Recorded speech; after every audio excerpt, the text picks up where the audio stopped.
يا مغاربه يا مغاربه عاوزين ايه تاني؟ مليون مبروك. خلينا نقول مليون مليون مليون مبروك يا مغاربه. عاوزين ايه تاني من الكوره؟ ما شاء الله، عشان ما تقولوش ما هي بتحسبكم زي كل مره. ما شاء الله ما شاء الله ما شاء الله فعلا. عاوزين ايه تاني؟ تقول لي البطوله دي ايه؟ اقول لك البطوله دي مغربيه.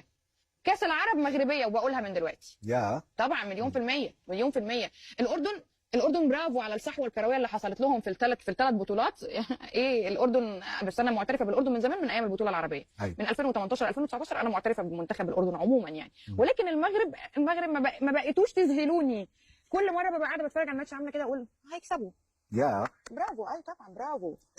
المدرب بتاعهم ولا اللعيبه؟ ده مش مدرب بس، ده فريق تاني وفريق تالت وفريق اول، وكل ما يجتمعوا على الكره المغربيه او اللاعبين المغاربه هم واو. بس في منظومه في الكوره في المغرب طوروها، وخطه من زمان ماشيين عليها طبعا ما شاء الله. وطوروها. بص وليد ركراكي لحد من المنتخب، لحد اللعيبه، لحد المدارس اللي بيعملوها، لحد الصحوه الكرويه اللي حصلت لهم. شابو.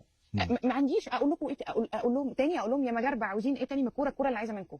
ما شاء الله. مش ما عنديش كلام تاني بصراحه. يستحقوا. انا بقول لك كاس العرب مغربي، ما تحاولوش. كاس العرب للمغرب بس. برافو.